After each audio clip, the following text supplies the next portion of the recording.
बिजली के तार में करंट नहीं आ रहा था, बिल में करंट आ रहा था। अब ऐसी स्थिति बन गई कि वो तार का करंट भी आने लग गया और बिल तो बिल्कुल गायब हो गया।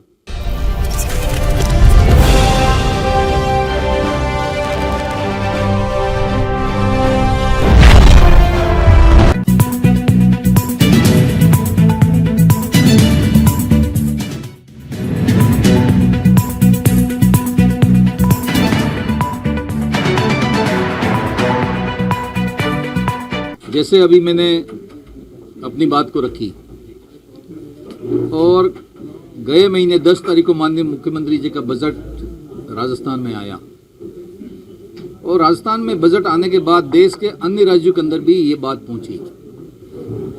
और फॉर एग्जांपल ओपीएस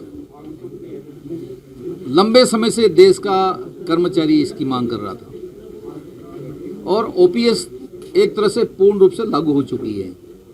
हालांकि भारत सरकार इसके लिए मना कर रही है, लेकिन इसके बाद भी हमारी सरकार पूरी तरह से और मुख्यमंत्री जी पूरी तरह से लगे हुए हैं कि ओपीएस को हम लागू करके रहेंगे। राजस्थान का 6 लाख कर्मचारी है, वो 6 लाख कर्मचारी कम से कम हमसे खुश तो रहेगा ही। बिजली के लिए मैंने निवेदन किया कि बिजली के तार में करंट नहीं आ रहा था, बिल में करंट आ रहा था।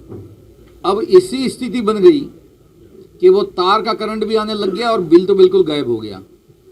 आज कम बात नहीं है, इसको हम छोटी बात नहीं कह सकते हैं। 100 यूनिट बिजली और किसान को जो खेतीहर है जिसके 15 HP की मोटर है, इसके अंदर भी 2000 यूनिट की बिजली फ्री कर दी गई है। पेंशन 500 से 1000 हो गई, 750 से 1000 हो गई।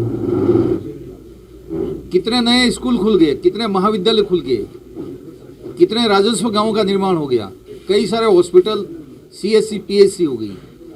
ये निश्चित रूप से अब जमाना बदल गया है। अब अनपढ़ व्यक्ति भी हाथ में मोबाइल रखता है और पढ़ के कहता है कि आज विधानसभा में क्या हुआ, या घर बैठे बैठे मोबाइल के अंदर देखता है कि आज विधानसभा में क्या बात के ऊपर बहस हो रही है। तो जिस तरह से माननीय मुख्यमंत्री जी ने बजट में घोषणा की है, वो एक तरह से बहुत तीव्र गति से संपूर्ण राजस्थान के कोने कोने में इस लोक कल्याणकारी सरकार की और माननीय मुख्यमंत्री जी की योजनाओं की जानकारी आम आदमी को हो चुकी है। वातावरण बदल चुका है। यहां तक कि भारतीय जनता पार्टी ने जन आक्रोश रैली निकाली पूरे राजस्थान में। न तो उनके साथ कोई जन था, न कोई आक्रोश था। जनता कांग्रेस के साथ थी।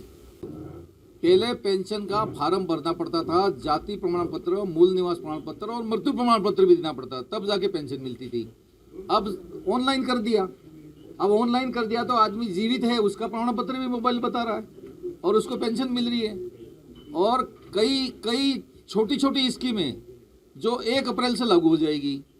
जब लागू हो जाएगी गैस सिलेंडर, जहां भारत सरकार 1100 1150 में दे, अभी रेट बढ़ा दी और हम 500 रुपये में देंगे, हर घर में चूल्हा जलेगा तो पता नहीं पड़ेगा क्या? जिसको 500 रुपया मिल रहा था उसको 1000 रुपया मिलेगा, पता पड़ जाएगा। कई गांव में एक गांव ऐसे होंगे जिसमें बिजली का एक बिल भी नहीं आएगा, 0 बिल आएगा पूरे गांव का, तो पता पड़ेगा। तो वातावरण तो बनेगा ही बनेगा। आपकी बात करें, मुख्यमंत्री की बात करें, तो आप कह रहे हैं कि अशोक गहलोत दोबारा मुख्यमंत्री बनेंगे, तो ये क्या दावा कर रहे हैं या मंत्री हैं? मैं तो उनका आदमी हूं और वर्तमान में मुख्यमंत्री जी हैं। पिछले 20-25 साल से उनके साथ जुड़ा हूं। आज मुझे उन्होंने CM ने ही मुझे बनाया है। WRD जैसा विभाग है, हम डट के काम कर रहे हैं।